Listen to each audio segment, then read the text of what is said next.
All right, JD Atkins here with AL Football Chat. Again, we are at the online clinic here in Birmingham, put on by Chief Pigskin. Again, sitting with my co-host Will Johnson, and right now we are joined by head coach Marc Sieving and offensive coordinator Al Gilmore of Elba High School. Okay, so coaches, how are you guys doing today? Really good, man. Thank you guys for having us. We're really excited to be here, and both Al and myself are both first-time presenters, so. I don't know how it's going to be, but I will tell you this: we worked really hard on it, and we're excited to do it. So, thank you guys for having us. Absolutely, guys. It's our pleasure to be here. Can't thank you enough. It's coming from a small school. It's all about sharing. Coaching's it's a community thing. Yeah. There's nothing in anybody's playbook that we didn't get from somebody else, and that's what it's about, man. It's about growing the game and building relationships. So, looking forward to a great day. Yes, sir. Well, guys, as you mentioned, been at Elba now for a few years together. Just give us kind of a timeline of what got you to Elba. Where'd you start and what brought you to Elba? I guess I'll kind of kick this off because I was actually at Elba before Marc got there. I got to Elba in 2018 and was there for about 2.5 years, and then actually applied for the job myself. And Coach Sieving got it, and as soon as it was announced that he was named the head coach, I said, well, I'm going to go meet the guy I'm working for. So I walked straight down to his office and shook his hand and said, Coach, welcome to Elba. Glad you're here. Looking forward to learning from you. And I knew that he was going to bring the single wing offense in. And I told him, I said, now, Coach, I've heard of it. I know about it. I've read about it, but I've never been exposed to it. I'm the O-line coach here.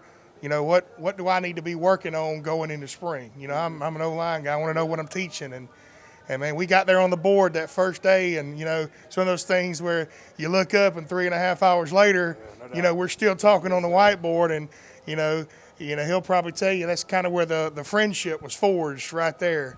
And I'm tell you what, man, I owe him a lot in my career, man. I call him Yoda. He's my Yoda.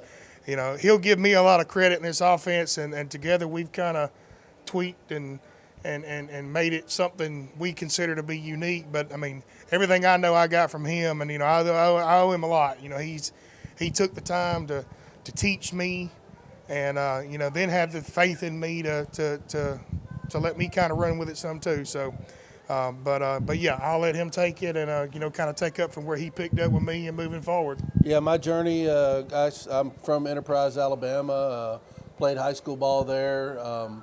Played for the legendary Coach Bill Bacon, and he actually hired me out of college. So I was at Enterprise for about 20 years, and really thought, man, that was all that I wanted to do was be there. And as time went on, I had kids, and they were both headed off to college, and I thought, maybe now's the time to go try to be a head coach. And always kind of had my eye on Elba. I was. When you start talking about places south of Montgomery, Alabama, that around that Wiregrass area where you can win a state championship, Elba's in that conversation. And didn't know if I'd get it, didn't really think that I'd get it, but went and applied for it and got it, and was just super excited. Prior to that, I was at Enterprise for a lot of different coaching turnovers, and one of those was when Rick Darlington came to Enterprise. Rick Darlington, if you don't know him, is kind of famous for being down there at Apopka, Florida, won some championships, running the single wing. And I'll tell you, man, I was a guy sitting there with like 18 years experience and heard this guy was coming with a single wing, and I had no idea what it was, so him getting there and me being able to learn from him, I absolutely fell in love with it. I was like, this is the equalizer that we needed at that time at Enterprise. And, of course, now he's back down in Florida. So that's, pretty much where we got the majority of the stuff that we do. And then as far as Al goes, I didn't know Al when I got to Elba. And Al was coaching the O-line, and I was calling the offense. And, my dad always told me something. He said, if you've got somebody that works for you that's a hard worker, give them more responsibility. They'll work even harder. And Al was the guy on that staff that, was a really hard worker for me that first year. And So I decided to make him the OC, and it's one of the best decisions I've made. We've only gotten better over the years. Al's taken it and run with it, and he's really, really great a play caller, and has become a great offensive coordinator, and is really, I feel like, taken this offense and tweaked it and turned it a little bit, and we've kind of made it our own. So just really grateful for what we've been able to accomplish. We're 40-8 over 4 years there at Elba, 2 undefeated seasons, 3 region championships in a row, and then had a semifinal berth this year. And we're just a play away from being able to play for a championship. So, yeah. Well, you guys have talked a lot about the offense and kind of how you got started. I'm assuming that's going to be a lot about what you guys talk about today. So kind of tell the people that are listening what you guys will be presenting on. Yeah, I'll start, Al. We've kind of broken it down into three areas where in the first part we're going to kind of say why we do it and how we do it, and kind of show you our base formations, alignments, how do we pick personnel for those positions and things like that. Then Al, you want to take this? He's going to come in with the OL stuff. Yeah, one of the things that was unique about the system that Coach was bringing was you can actually do single wing from a traditional tight end wing standpoint, or you can do it from unbalanced. Now, we work primarily out of an unbalanced line. So we're tackle, and our tight end actually acts as our weak side tackle. Now, coming from a traditional O-line standpoint, all the rules that you grew up knowing are completely different. Okay. It changes everything from pass pro to gap scheme to zone. It's just different because that one extra hat on your front side is different. We even took it a step further. We're direct snap single wing. The traditional single wing, the superback and the fullback line up behind the guards. We actually decided about midway through Coach's first year, I just came in one day and I said, Coach, there's really no need in doing this. The angles are the same. Slide him over and let's gain a hat at the point of contact. Yeah. And so he just said, well, show me what you're talking about. And anyway, so I've kind of come up with some drills that are just, I kind of consider not unique, but unique to the unbalanced single wing. They're designed specifically for an unbalanced line. And they've, when we started implementing those in our practices, it really kind of helped the offense, I feel, become much more efficient. Our kids know it. It is what it is, and it's been pretty good to us. So that'll be what I'm speaking on. And then the third part is, one of the key components to the whole thing that we do is we're looking to keep things simple, for the kids. Our kids play both ways. They have a lot there's a lot going on both sides of the ball. They got to know the responsibilities, techniques, all that thing. So we want to keep it as simple as we can for them and make it as difficult as we can for our opponent. So you'll see in the third part the actual plays that we run, which there's 6 of them, and how we can really run those plays without any change with our blocking, any change, mainly with our line, and do it out of like 56 formations. Yeah. So, that's something I feel like that's unique. Every week we're going to bring a new shift, we're going to bring a new motion, and we're going to bring a new formation that you haven't seen. And, we definitely feel like that gives us an advantage. The other big thing is nobody on our schedule runs a single wing. Nobody on all of our opponents' schedules runs the single wing except for us.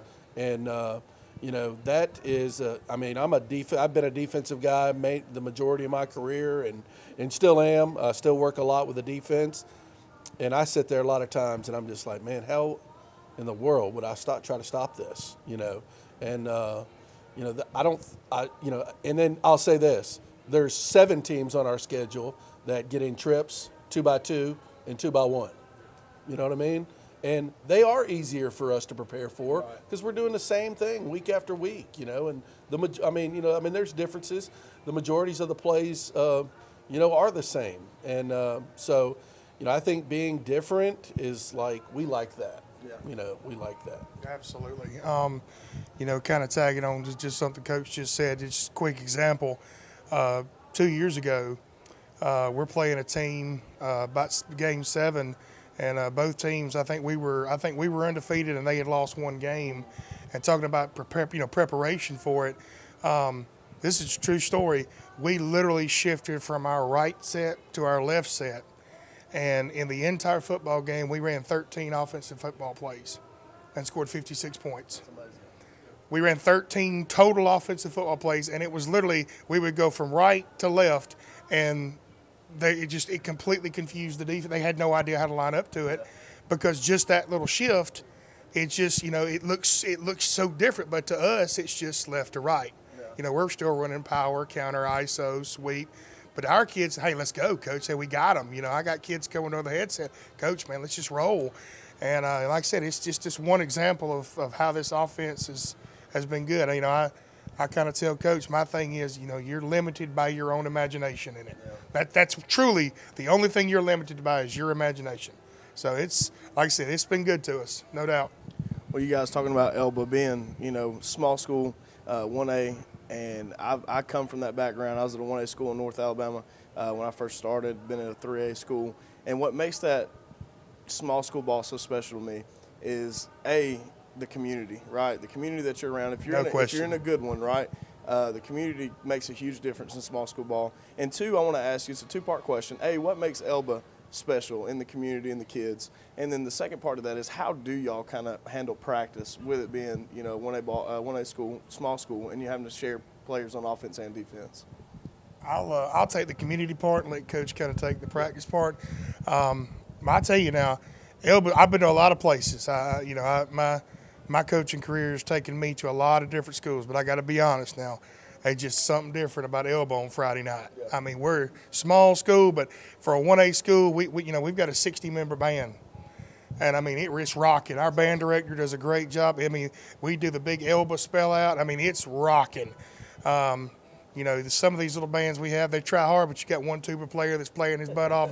Ours, it sounds like a collegiate-level band. And I don't know if we've had a home game in the last – I know in my time there where we haven't had at least – 600 people on our sideline. Yeah. I mean, there's some games where there's well over 1,000 just on our sideline. I mean, it's one of those places where, the barbershop goes, hey, watching Elba Tiger football, I'll be back at 10. Awesome. I mean, it really is one of those small school places where they love their Tigers, they love those kids. We have an event called Meet the Tigers, kind of at the beginning and end of the summer, taking us into the school. We all do. And, man, our gym is always packed. I mean, like I said, they come out. It's a big deal, and they love those kids, and they love that football team. And it's definitely different. It's very unique, and it's been a weapon for us. It's like a 12th man for us. I mean, it's intimidating. It can play a factor into it. But I'll let Coach talk about the practice part of it. Yeah, as far as the practice goes, I don't know if there's a right answer to give you. I think we've tried it all. We've tried having an offensive day, a defensive day, and then a split day, like on Wednesday. Currently, the way that we're doing it is by splitting the practice.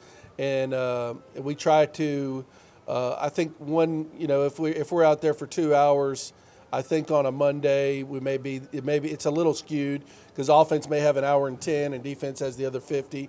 But we try to go back and forth. We don't do like offense for an hour and defense for an hour.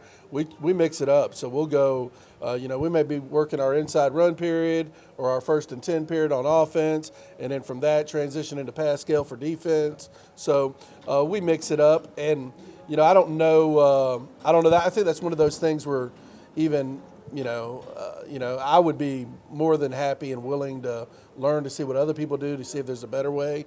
And that's where we're at, though, now, and that kind of works for us.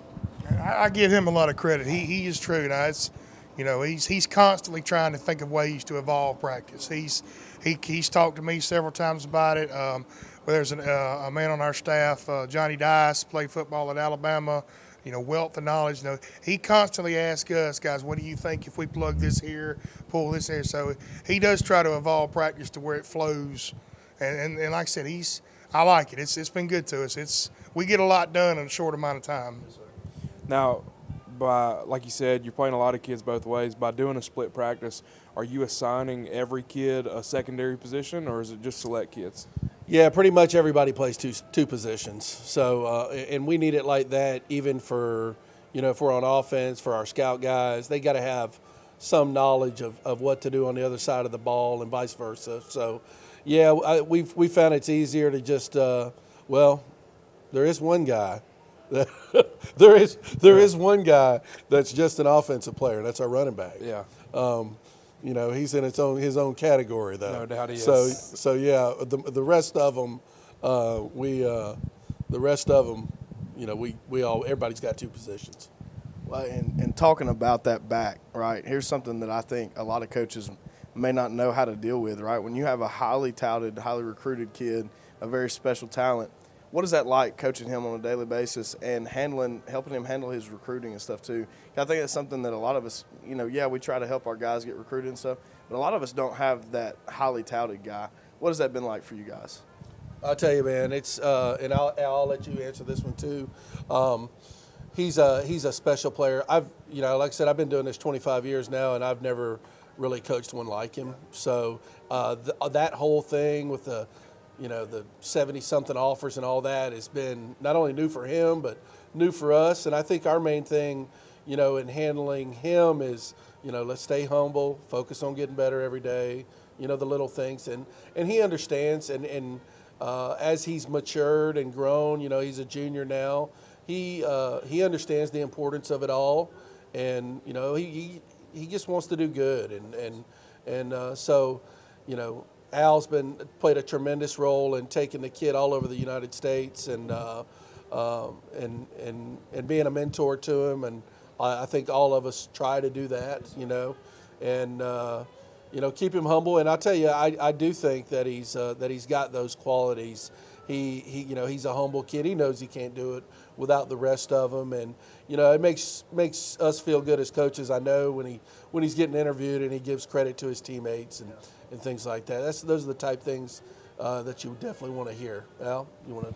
Oh yeah, I mean there's no question. He's I was fortunate enough back in 2014, 2012 to coach Jamarius Henderson out of Dale County High School, and I said he's one of those. He's one. We say generational players. It's really not generational. In coaching, you have those one every 10-year kids. You're going to have that one guy every 10 years. You just go, man, this is the best player I've seen in 10 years. And Alvin's he's the best running back I've seen in 10 years. I mean, he's very gifted. We're talking about a kid that comes from a family situation that is good. They support him. They've been very supportive of us. Like I said, he and I have a good relationship. I take him on a lot of these trips that he goes on, and we talk about life, we talk about football, talk about being a good teammate, things like that. And he does. When he broke the touchdown record this year in the third round, we played Maplesville. Our superintendent came down and presented him a little certificate just from the school. And, first thing out of his mouth was, I couldn't do this without my teammates. Hey, guys, this is our record, and he's one of those, he's sincere when he says it. He's not saying that just to say it. And he's happy when his teammates are successful. One of our offensive linemen, Jamal Siler, just committed to Jacksonville State.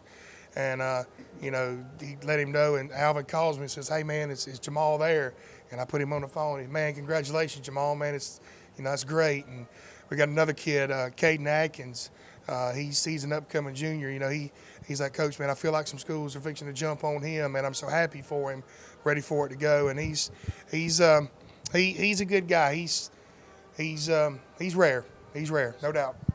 So when you have a guy like that, obviously as an offensive mind, the thought is we got to get this guy the ball. Well, all your opponents are knowing the same thing. So talk about maybe some things y'all do to kind of counter that, where everyone knows he's getting the rock. Yeah, there's no secret what we're going to do. I mean, we're going to run the football. We've had many games where we've thrown it 2-3 times, and we block them. That's one of the things that the single wing does for us, is it gives us an extra hat. and an extra blocker. We don't have a guy doing this and standing there like everybody else. So we have our guy that played quarterback that we call fullback, we let him call himself quarterback because he feels special. But I mean, that kid's 6'1", 240 pounds, and could throw the ball, good and everything. But it's just not who we are. I mean, I think it's a whole mindset that I've completely bought into now. A really good high school quarterback is completing 65% of the passes. His passes. Well, that means 35% of those are negative plays, in my opinion. We don't have negative plays. And I call a negative play 0. If you get 0 yards on a play, that's a negative play. And we may have had, 10 the whole year. Yeah. So, while you're throwing the ball on the ground or throwing it out of bounds or people are dropping it, we're getting positive yards. And, I know what the general reaction is, oh, well, they got a great running back. Well, we haven't always had a great running back. That's the beauty of this offense is you've got one extra blocker and taking advantage of him. And, it's a mindset of, teams like Fife and Alabama have been doing it for years and years. And, it's a mindset that, we're going to run the football and you're not going to be able to stop us. And, our kids are all in on that now and just absolutely, our kids love our offense, I think, more than we do, and we love it. And, we'll talk a little bit about that in our presentation about, how we get them to buy in and stuff like that. And it's they load it's the typical, what are you going to do when they load the box? Well, everybody loads the box. We're going to block them, is what we're going to do. So. Well, guys, I've asked everybody this question so far, and I'm going to ask you two the same thing. And the question is, what is your why? Why did you get into coaching football? Why do you get up and go to work every day? What is it that gets you up out of the bed? Well, for me, I always tell my kids in class, I said, well, I had 2 choices in life. I actually had a full scholarship to law school, and I turned it down to go be a football coach. I tell you, man, I never thought I would. I always knew that I wanted to do something in education because my parents were, but I was fortunate enough to earn a scholarship to West Alabama my freshman year and got hurt. And the offensive line coach that year was a guy by the name of Will Friend. He was a former All-SEC lineman at Alabama. And Coach Friend said, Gilmore said, one of the reasons I got you was, because you're a student of the game. You can't play right now, but how would you like to go spot for me up in the box? And I had never thought about that a day in my life. And I said, sure, Coach, whatever I can do to help the team. Man, I got up there that first game and got that little statistical sheet out there, and I saw the game from a completely different angle and just absolutely fell in love. I mean, it was the difference in chess and checkers, man. And fell in love with it. And I got to be honest with you, if you're really asking me why, I got to say it's Monday through Thursday. Yeah. I mean, look, no matter what I do, I'm an offensive coordinator. Maybe one day I'll get to be a head coach. And if I do, I do. If I don't, that's great. But on my tombstone, it's going to say offensive line coach. Yes, that's what I am. Yes, that's what I relate to more than anybody else, that group of guys, because it's like I tell them all the time. I'm like, guys, Friday night's just showing off. You got to understand. Yeah. That's just showing off. I said, what we really do, like the true essence of an offensive lineman, is art without an audience, man. We're getting our work done Monday through Thursday. Like, the best block you ever do in your life should be on Tuesday during inside zone, inside tough drill. Yeah. Friday night's just for your parents to take pictures, man. And I love seeing that kid who's 15 years old finally get that first one, and he turns around and you get that look on his face, and you're like, yep, he got it. Yeah. And then that kid going on and going to college, and 10 years later come back and saying, Coach, man, remember that time in practice? Man, it's just I'm telling you, it's hard to quantify something like that because not a lot of people understand what I'm talking about. They just hear it. But when you can come up to a kid that you had an impact on, like my coaches, Todd Horn, God rest his soul, he got in a car accident, years after I graduated. But I mean, that man changed my life. You know, these Jimbo Payne, Earl Miller, Terry Goodson. I can tell you all my high school coaches' names because those men changed my life. You know, and that's what I enjoy. I enjoy going up to the kids that I taught 10 years ago. You know, they send me letters from the Army. Hey, Coach, man, I'm in Iraq right now, but I just want you to know, you know, I can make it, Coach. I'm gonna make it over here because you told me that being tough was more important than being scared. You know, that's what I enjoy more than anything else in the world is those relationships and what the game can teach. I think for me it was. I think all of us have probably had, you know, a high school coach or something that had a big impact, and I was the same way with Coach Bacon at Enterprise. You know, but I remember when I was first starting in coaching, you know, which is now, like I said, been about 25 years. You know, I was a D-line coach, and I was so focused on the wins and the losses and learning the game that I probably neglected some of the players that were in my group. And, you know, as the years have gone on, man, I mean, there's no doubt for me what it's about. It's about the relationships, you know. And the best part of my day is when I've got like 5, 6, 7 football players sitting in my office hanging out. Yeah. You know, and they're messing with each other and asking for a Snicker bar. Yeah, asking for trying to bum water. Trying to bum something to eat off of me, and you know, and that's what it's all about, man. I mean, they're, you know, and I'll tell you, there's good kids everywhere, and you know, man, when you get them playing this sport, man, I just think it helps them out so much in life, and you know, I'm sure it had a huge impact on all of us, and so yeah, that's my why. Coaches, we really appreciate it, man. You guys coming by today and looking forward to the presentation you guys are going to give.